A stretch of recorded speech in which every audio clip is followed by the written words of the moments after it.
Bonjour à tous, je suis Cynthia Bissouma, je suis doctorante en 4e année de droit de la santé à Nantes Université en France. Et ma thèse porte sur l'articulation entre les offres de soins publics et les offres de soins privés dans la gestion de la Covid-19, cas de la Côte d'Ivoire. Mais ma communication pour ce colloque va porter sur la sécurité sociale comme instrument juridique efficace pour une collaboration réussie entre les établissements publics et privés de santé en matière de gestion de crise sanitaire. Les offres de soins publics émanent des établissements publics de santé, tels que les hôpitaux, tandis que les offres de soins privés sont tributaires des établissements privés de santé tels que les cliniques. Et comme vous le savez, dans les établissements publics, le point fort est la recherche de l'intérêt général. C'est pourquoi on peut noter l'accessibilité aux soins de santé, on peut noter la prise en charge de grosses pathologies, la prise en charge de pandémies, d'épidémies, etc. Dans les cliniques, nous pouvons noter comme avantage la qualité de l'accueil. Le personnel de santé est agréable. Nous pouvons noter une certaine célérité au niveau des protocoles de soins de santé. Alors, ce à quoi nous voulons aboutir, arriver à un minimum de collaboration et un minimum de fusion de compétences des deux secteurs pour une meilleure prise en charge de la population.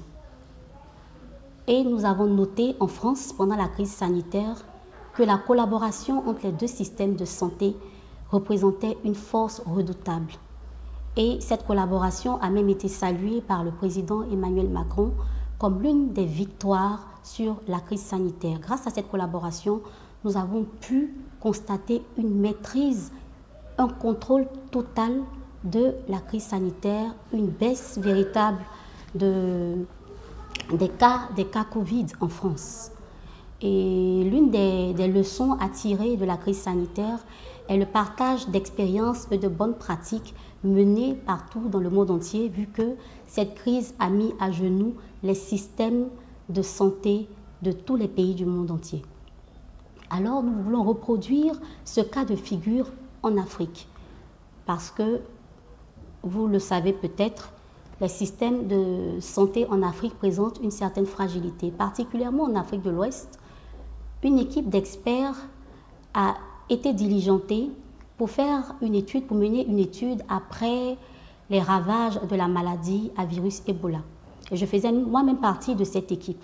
Et après avoir conclu à une certaine fragilité de nos systèmes de santé en Afrique de l'Ouest, la conférence des chefs d'État et de gouvernement a inscrit l'amélioration du système de santé ouest-africain au chapitre de ses priorités. Alors, au cœur de toutes les batteries de solutions qui ont été proposées pour l'amélioration de nos systèmes de santé en Afrique de l'Ouest, il conviendrait de rajouter la collaboration entre les établissements publics et privés en matière de crise sanitaire, de telle sorte que nous puissions aboutir à des systèmes de santé plus forts, vu que cette forme de collaboration a fait ses preuves en France, mais dans plusieurs États, en Afrique, en Asie, en Europe. Alors, pour pouvoir mener cette étude, nous allons articuler notre communication en deux volets. Le premier volet consiste à jauger de la compatibilité de cette forme de collaboration avec nos systèmes de santé. Et nous allons nous appesantir sur le système de santé de la Côte d'Ivoire. La Côte d'Ivoire qui fait partie de l'Afrique de l'Ouest et qui occupe une place de choix en matière politique, en matière économique, en matière diplomatique sur la scène sous-régionale. Et donc, nous allons évaluer la compatibilité entre le système de santé ivoirien et la collaboration entre les secteurs publics et privés de santé. Et pour le second volet, nous allons établir le cadre juridique adéquat pour déployer cette forme de collaboration de façon efficiente. Alors, concernant le premier volet, nous nous posons la question de savoir si le système de santé ivoirien est bien compatible avec cette forme de collaboration. Alors, après investigation et enquête sur le terrain en Côte d'Ivoire, et j'y suis encore au moment de l'enregistrement de cette vidéo, nous pouvons répondre par l'affirmative. Oui, le système de santé ivoirien est bien compatible avec la collaboration entre les cliniques et les hôpitaux. Pour preuve, au plus fort de la crise, l'État ivoirien a agréé 4 grandes cliniques dans la capitale, à Abidjan, pour pouvoir porter main forte aux établissements publics qui étaient vraiment bondés de monde. Et cette forme de collaboration a bien abouti à une baisse remarquable du taux de cas Covid en Côte d'Ivoire. Certains laboratoires ont été fournis en réactif pour pouvoir détecter les cas Covid et les prises en charge ont été totales jusqu'à l'hospitalisation. C'est pourquoi nous voulons pérenniser cette forme de collaboration. Malheureusement, après le contrôle de la crise sanitaire en Côte d'Ivoire, nous avons pu noter un certain relâchement de cette collaboration. Par exemple, en ce moment, sévit en Côte d'Ivoire une épidémie de dengue. Et nous n'avons pas tiré leçon de la collaboration publique et privée au plus fort de la crise. Un patient qui présente des symptômes de dengue et qui se présente dans une clinique ne peut pas être pris en charge parce que l'État a distribué des réactifs dans les centres de santé communautaires, dans les établissements publics, dans les hôpitaux, dans les laboratoires publics pour pouvoir détecter les cas de dengue. Ce qui risque de se passer, c'est un débordement au niveau des établissements publics et nous risquons de nous retrouver dans les mêmes situations que le début de la crise sanitaire.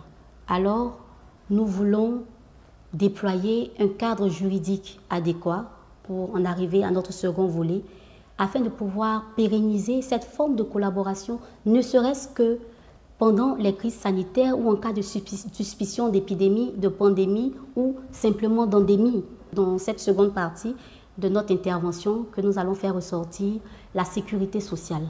Nous nous sommes rendus compte que la sécurité sociale pouvait être un instrument efficace pour pouvoir arriver à une collaboration publique-privée et efficace.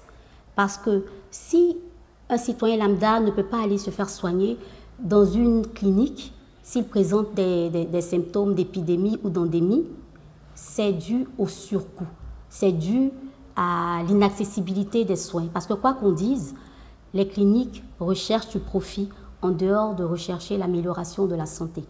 Alors, il conviendrait d'avoir une sécurité sociale efficace qui puisse permettre à l'ensemble de la population de pouvoir accéder à des établissements privés pendant les crises sanitaires. Et en Côte d'Ivoire, depuis peu, donc depuis le 1er octobre 2019, nous assistons à la mise en œuvre de la couverture médicale universelle qui est censée garantir l'accès aux soins de santé de qualité à toutes les populations résidant en Côte d'Ivoire. Mais malheureusement, cette forme de sécurité sociale est à l'état embryonnaire. Et donc, cette accessibilité aux soins reste purement théorique. Alors, il conviendrait, au sortir de ce colloque, que je puisse avoir les rudiments nécessaires pour pouvoir permettre à notre système de santé en Côte d'Ivoire de faire évoluer assez rapidement les instruments de la couverture médicale universelle, afin que la population puisse de façon aisée et de façon efficace être prise en charge aussi bien dans le public que dans le privé, même en cas de suspicion de crise sanitaire, afin de pouvoir juguler toutes les crises à venir. Nous pourrons aboutir à une articulation entre les offres de soins publics et privés, et cela pourra renforcer notre système de veille sanitaire et renforcer de façon définitive les systèmes de santé en Afrique de l'Ouest. Merci.